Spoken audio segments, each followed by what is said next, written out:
Thanks for joining me today, Tsahi. Let's talk about Simulcast and WebRTC.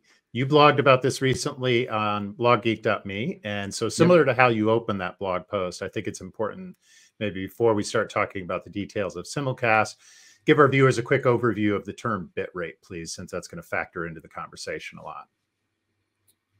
Okay, so when you try to look at a call, a video call, and there are multiple users in that call, you need to send data towards these users and receive data from them. Okay, now bitrate is limited, like any other resource that we have. Bitrate is highly limited, although we think that it isn't, but it is, especially the low latency kind. So we try to limit the amount of data that we send and receive. Okay, so let's say I need to send data to 4 participants, but one of them has a poor network or is on his phone. So he needs to get less bitrate than others. What should I do? Should I send everyone low bitrate because that's what this guy can handle?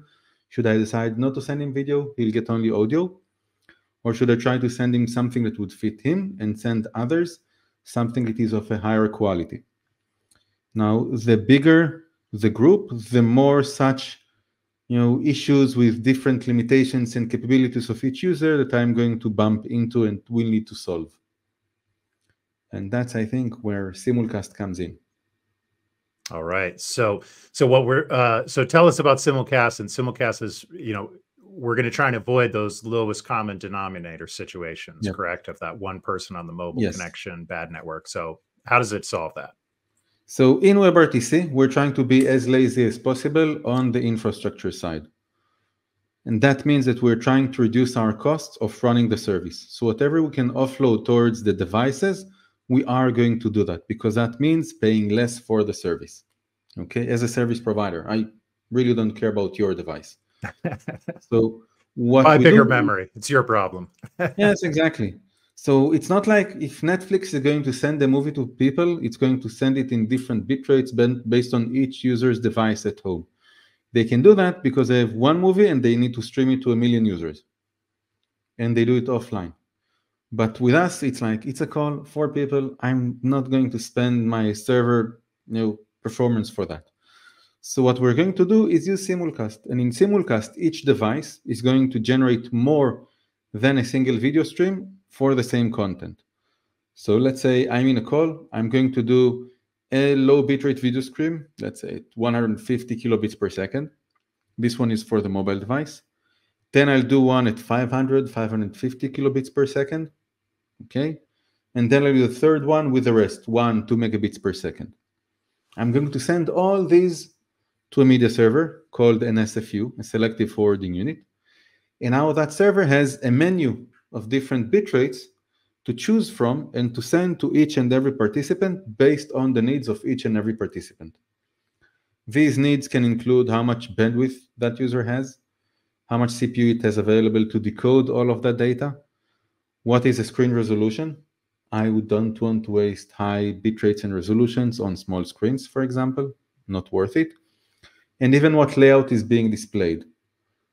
Different people might view the same meeting in a different layout and different way. So again, the layout is going to define what resolutions they actually see things. And again, I don't want to send higher resolutions than what is being displayed, because that's wasteful and we don't like waste. Yeah, absolutely. Now you mentioned SFUs in there. Simulcast only works with an SFU media server, correct? With an MCU, it would at least work differently, right? I mean, you're not allowing any change on the client side.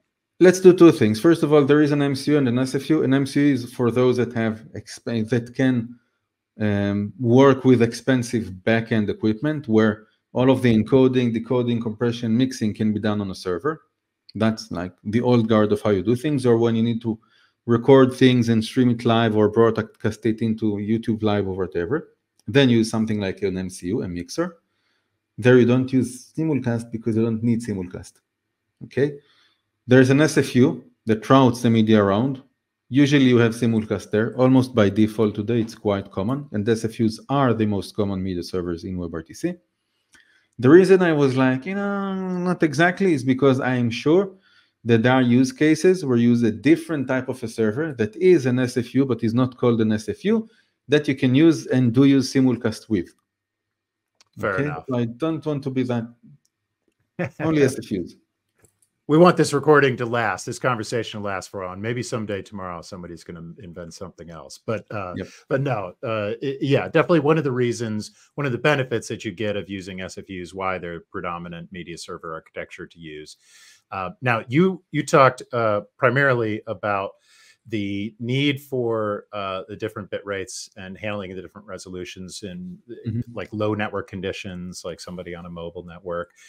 You hinted at, but let's talk a little bit more about use cases where you might intentionally use a lower bit rate on some streams, regardless of the quantity of bandwidth available, right? So thinking, things like video thumbnails for the person who's not speaking is one, I know. So I think, let's say that I want to share something in this meeting. In this thing that we're doing. I'm going to share my screen, and the moment that I do that, we're going to be small thumbnails next to that video, okay, somewhere on that side. Now, once that happens, I don't really want to send high bitrate to the people that are going to watch it that way. Because if I send that at a high bitrate and everything is high bitrate, I need to first send more data.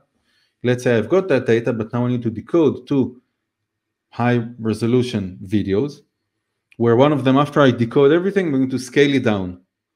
So I'm going to spend more energy sending it, more energy receiving it, more energy decoding more bits, and then more energy because I need to scale it down. Okay, so this is one instance where I don't want to do that. The other one is, let's say that we're watching this on a smartphone. Now, I don't know about you, but mine is like 5-inch, 6-inch, whatever. Okay, you can put 1080p here. That's fine. You can do that. I can't see 1080p on this kind of a device. I won't notice the difference between that to 780p, and probably not with VGA. Yeah, done with good enough bitrate. So this being the case, again, I won't spend too much effort on that device. So it's not only resolution, it's also screen size. Then there's the matter of how important the video is. Let's say it's a large call, classroom. We have 30, 40 students in that classroom and one teacher. Guess who's going to get all the bitrate? The teacher. Yeah, exactly. Who's the focus of this meeting, of this conversation? Let's say that someone is raising his hand and asking a question. We're going to give him more bitrate for that part of the call, but then we're going to take it away from him. And we're going to do that by checking audio volumes or hand raising in the application or whatever. Different ways of doing the same thing. But at the end of the day, I need that flexibility, that original menu of I've got different bitrates and I use different ones to different users in that scenario, and I switch in between them dynamically as well. Now, talk about are there switching costs of doing that sort of thing on either the server or the client side, depending on where it's being done? Everywhere. So first of all, let's go to the fact of let's start with the naive approach. I send 3 different bitrates. Usually simulcast is 3 layers, low, medium, high. I'm going to send all 3 of them.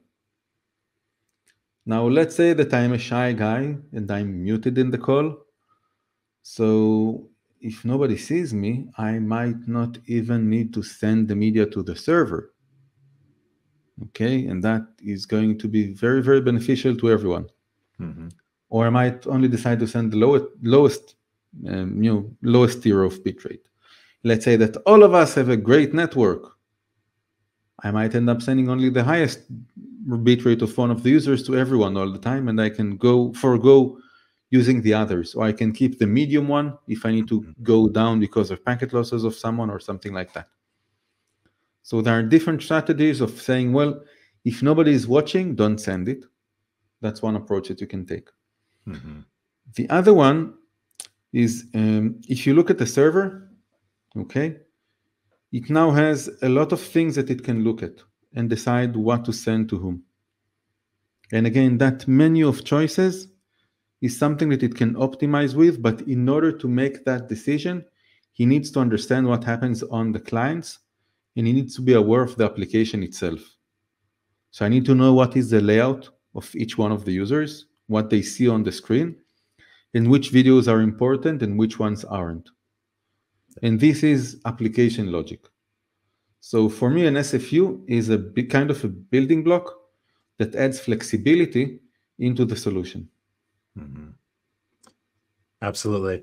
All right. Well, Tsahi, there's a lot we could talk about in this. We're kind of at the end of our time now, but what's interesting to me about this conversation is how much it touches on like the media server architecture, the application logic, as you were just saying, as well as the user interface design and how you interact with it. Do you, as the individual client, have the ability to change your layout versus only, say, the teacher in that classroom scenario? So this affects a lot of different use cases and things you need to think about when designing your application. But Simulcast enables that, SFUs enable that. So there's a lot here to learn. So where can our viewers go to learn more about topics like Simulcast? I know you have a lot of courses and do a lot of great blog posts. So there is bloggeek.me, where the post is there. There is more information there. There is WebRTCcourse.com, where I have my courses. And then just search it on the web. There is a lot of resources there, some better than others. But, just go and search. The data is out there. There is a lot out there, and certainly your content comes up pretty high whenever you're searching any of these terms. So we appreciate you sharing the expertise with us, as always, Tsahi. To learn more about Tsahi's work, as he said, and sign up for his courses, you can start by checking out bloggeek.me. To learn more about future episodes of WebRTC Live, visit us at WebRTC.ventures. Thanks for joining me, Tsahi. Thanks, Arin. Thanks for joining us for WebRTC Live. Visit our website at WebRTC.ventures to learn more about our custom design and development services, and to learn more about upcoming episodes of WebRTC Live.